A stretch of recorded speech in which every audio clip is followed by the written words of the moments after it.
Kau kenapa? Nak gaduh? Main lah. Jom lah, tunggu. Alah. Sorry. Minta maaf semua. Jangan ingat ni salah saluran Assalamualaikum, selamat sejahtera, selamat pagi kepada adik-adik dan juga penonton-penonton di luar sana. Okey, kita bersama lagi pada hari ini untuk rancangan Minda Juara Pemacu Kejayaan Prestasi Sukan.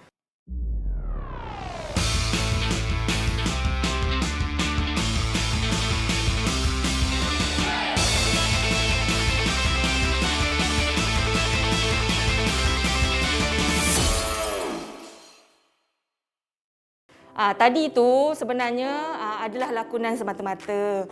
Bukan realiti, bukan betul-betul. Itu semua cubaan. Adik-adik jangan ikut jangan ikut. Itu adalah lakonan supaya bersesuaian ataupun menempati tema kita pada hari ini.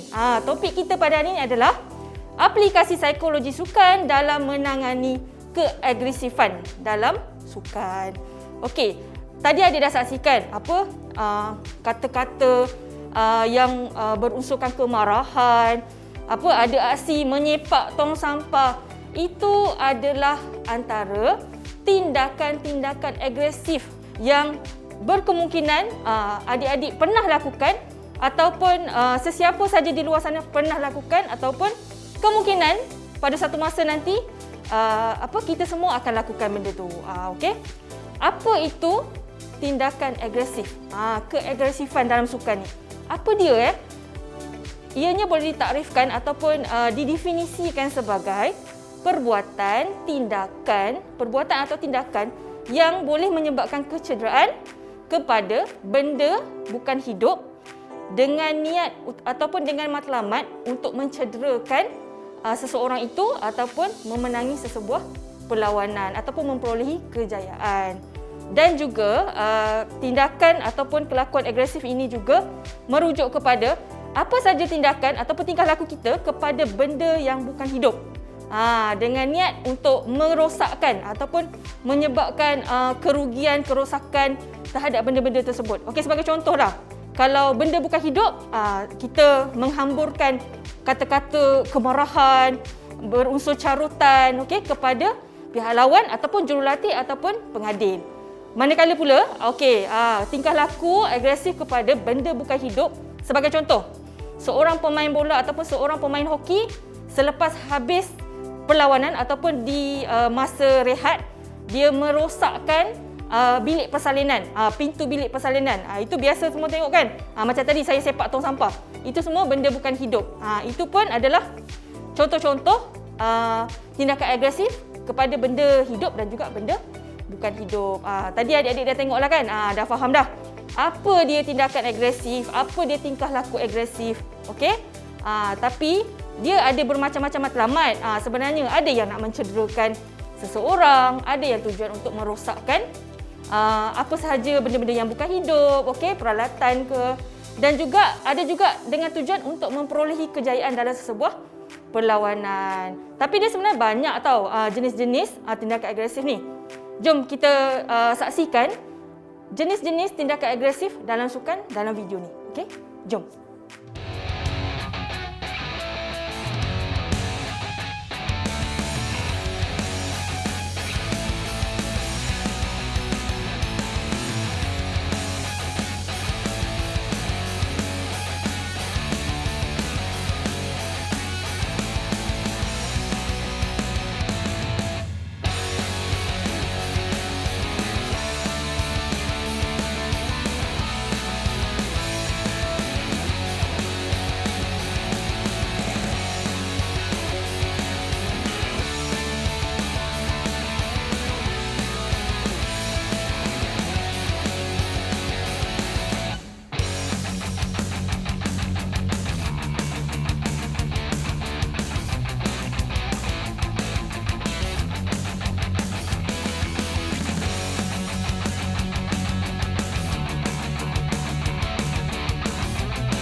KPM.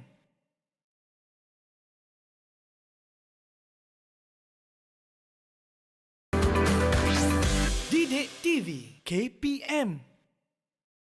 Kita kembali lagi dalam rancangan Minda Juara, Pemacu Kejayaan Prestasi Sukan. Tadi dah tengok kan video tadi macam mana atlet kita ataupun kita tengok sedutan-sedutan jenis-jenis tingkah laku agresif, iaitu yang pertama agresif ketara, tingkah laku agresif instrumental, dan yang ketiga tingkah laku agresif asertif. Jadi kena ingatlah tiga jenis. Dia ada perbezaan dia lah masing-masing. Setiap jenis tu ada perbezaan dia. Itu kita dah berkenalan dengan jenis-jenis dan macam mana kita nak mengatasi. Nak mengatasi tingkah laku keagresifan ni. Tak adalah kata kalau orang tu jenis agresif, jenis suka marah, dia tak ada cara untuk menangani dia. Sebab kita perlu tangani benda ni dan kawal benda ni supaya dia tidak mempengaruhi prestasinya dan juga mempengaruhi prestasi sebagai satu pasukan. Okey. Jadi bagaimana kita nak mengatasi tingkah laku agresif tadi daripada mengganggu prestasi sukan? Yang pertama adalah latihan kawalan kendiri. Macam mana latihan kawalan kendiri ni? Ataupun kita lebih kenali dengan self control exercise. Self control exercise. Okey, yang pertama saya nak ajak kita semua buat aktiviti yang pertama. Okey, yang pertama, kalau sesiapa ada getah ni, selalu kita panggil getah sayur ke apa kan. Ambil je, letak dekat tangan. Okey, letak dekat tangan. Setiap kali kalau anda tersebut ataupun nak sebut perkataan-perkataan yang berbau agresif ataupun yang marah, berunsurkan marah ataupun carutan, ataupun nak bertingkah laku yang negatif ataupun agresif, macam tadi sepak tong sampah tadi, anda tarik, lepas kuat-kuat. Sakit tak? Kalau tak sakit, tinggi lagi. Okey, sakit tak? So kalau bila rasa sakit tu kita teringat. Kita akan teringat. Jadi sentiasa lakukan sampailah perkara ni menjadi rutin. Okey? Ini aktiviti yang pertama tau, getah ni. Lepas ni hilanglah getah-getah mak kat dapur tu kan. Alright. Yang kedua. Okey, semua ambil kertas ni. Okey, ambil kertas ni bila tengah marah tengah marah ke, tengah ada sakit hati ke kan. Ambil kertas ni, okey? Kita tulis. Contohlah, kalau saya marah, saya cakap, "Bencilah." Tulislah. Nak pakai warna apa pun boleh Okey, ambil kertas ni. Tengok ni. Kita ronyok kan, okey. Campak. Dia punya kepuasan tu, cuba buat, rasakan. Tapi dia kena betul-betul kita tengah macam nak marah ke, tengah tekanan ke, sesuailah buat. Barulah kita dapat hamburkan segala tenaga kemarahan tu bila kita campak tu. Dia boleh koyak ataupun nak campak ke, nak ronyok-ronyok tadi and then campak ataupun koyak, and then buang. Lepas tu kalau buang tu janganlah biar berterabur, sapu dah balik kan mak marah pula, betul tak? Itu adalah latihan kendiri. Okey, yang kedua. Teknik yang kedua, macam mana kita nak kawal tingkah laku agresif ini. Okey. Yang kedua adalah latihan raptai mental. Latihan raptai mental ni apa? Saya pernah dengar raptai hari sukan lah, raptai hari anugerah cemerlang lah kat sekolah. Tapi raptai mental ni apa Okey, ataupun kita panggil mental rehearsal ataupun mental imagery.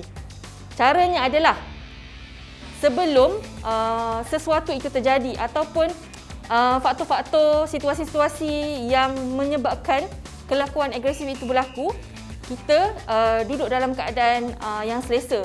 Pertama sekali, bila kita mula-mula nak mempraktikkan teknik ini, kita perlu berada dalam keadaan yang tenang tanpa gangguan faktor luaran. Sebab kita baru mula-mula nak buat kan, mula-mula nak mempraktikkan ni. Okey, cari satu tempat yang sunyi.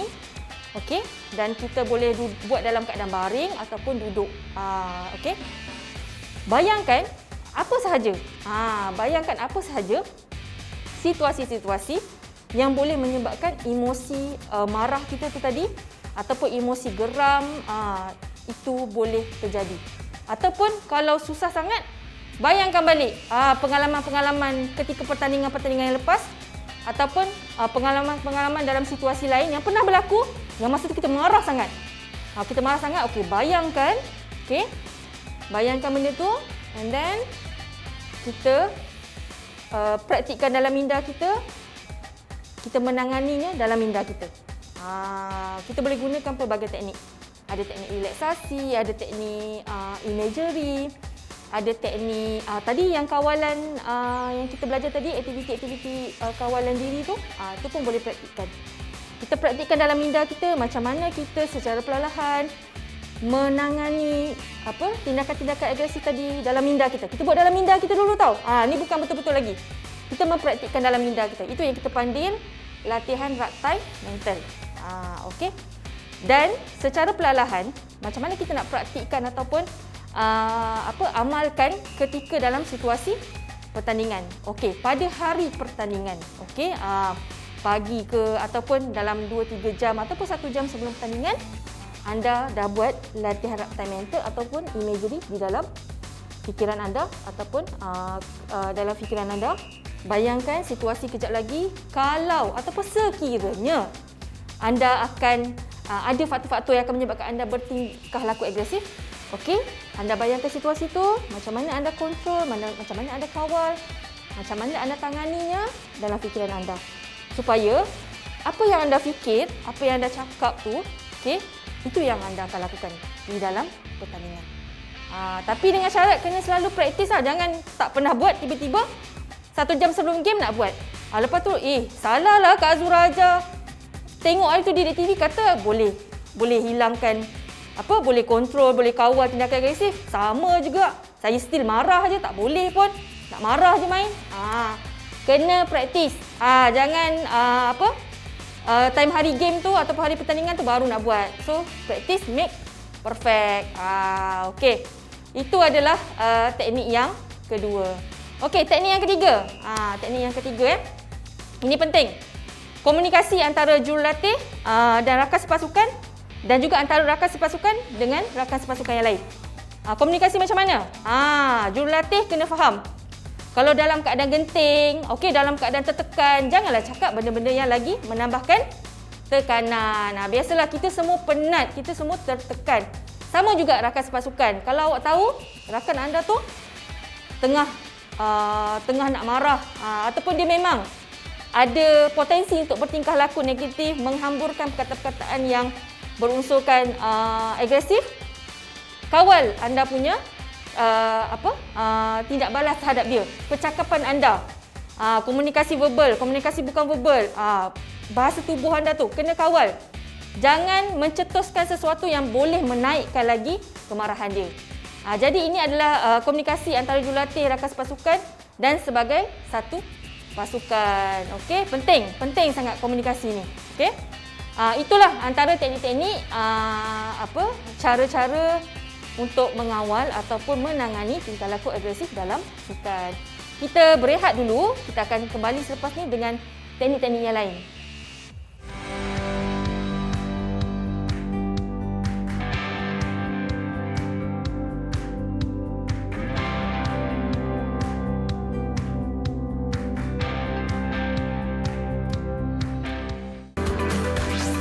Didik TV KPM.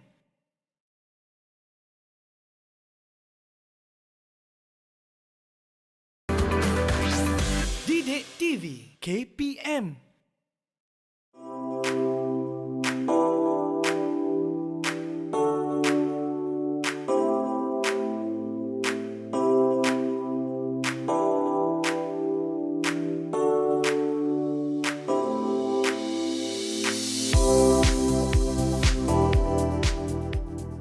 Tadi kita dah berkenalan dengan beberapa teknik bagi menangani ataupun mengawal tingkah laku agresif dalam sukan. Baiklah, teknik yang keempat. Teknik yang keempat ni adalah teknik kawalan tekanan. Okey, kawalan tekanan. Antara teknik-teknik kawalan tekanan ni, adik-adik dah pernah mengikuti episod-episod sebelum ini. Kita ada teknik relaksasi yang mana kita gunakan teknik pernafasan, okey. Yang kedua ada teknik imagery dan bermacam-macam lagi teknik yang kita boleh praktikkan. Tapi di sini selain kita mempraktikkan teknik-teknik tadi, ada lagi salah satu cara adalah modifikasi tingkah laku. Apa dia modifikasi tingkah laku ni? Maksudnya kita bertingkah laku apabila kita mengalami sesuatu emosi ataupun potensi untuk bertingkah laku agresif, kita mengalihkan tingkah laku kita itu kepada sesuatu tingkah laku yang lain. Itu adalah modifikasi tingkah laku. Tekanan dalam tindakan agresif ini, dia boleh menghasilkan emosi yang seperti marah, geram, okey. Itu adalah emosi-emosi negatif yang kita perlu tangani. Ia boleh terjadi disebabkan oleh sikap penonton. Sikap penonton ketika pertandingan, cuaca yang panas, jangka masa perlawanan yang sangat panjang dan juga keputusan pengadil yang kita merasakan ianya tidak adil kepada kita. Itu antara faktor-faktor sebenarnya yang boleh mendatangkan ataupun menyebabkan tingkah laku agresif di dalam sesebuah pertandingan.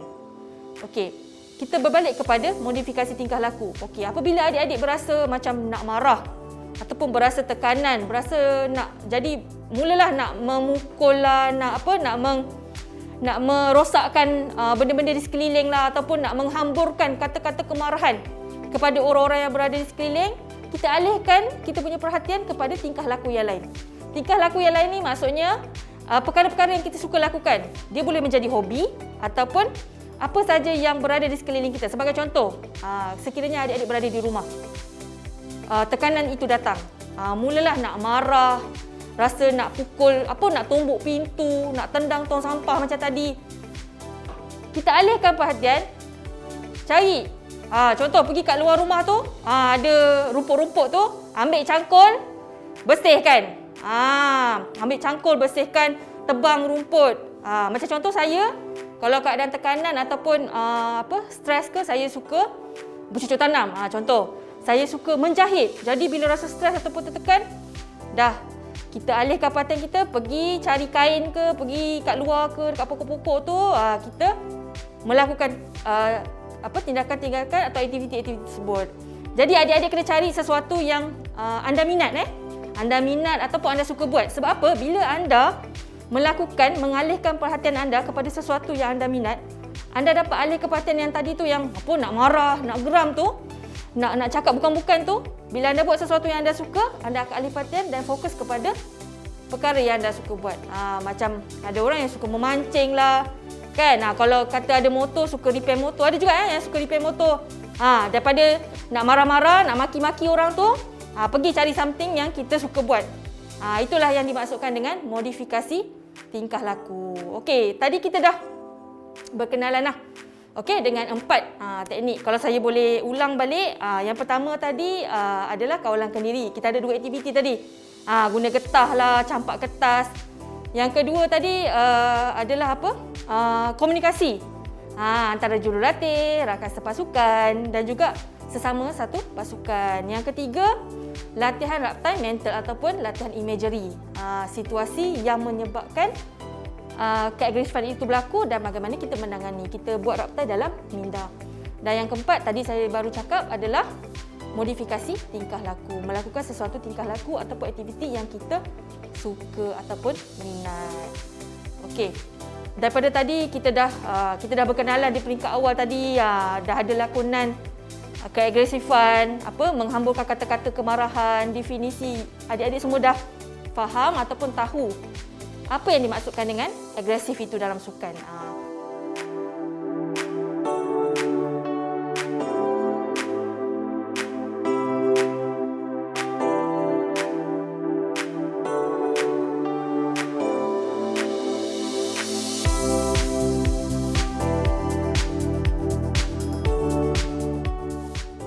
So secara kesimpulannya adalah, apa saja tindakan agresif kita, sama ada mendatangkan kecederaan kepada orang yang hidup ataupun menyebabkan kerosakan kepada benda bukan hidup, dan matlamatnya sama ada untuk memang berniat untuk mencederakan seseorang ataupun pihak lawan, ataupun berniat untuk mencapai kejayaan dalam pertandingan tersebut.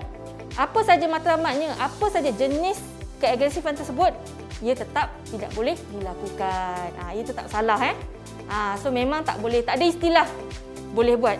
Dia tetap salah. Agresif, apa saja jenis agresif tu, dia tetap salah dan tidak boleh dilakukan di dalam sukan. Okey, itu saja untuk perkongsian pada hari ini. Saya harap adik-adik semua kena praktikkan. Daripada tadi kita dah berbincang, dah berkongsi tu.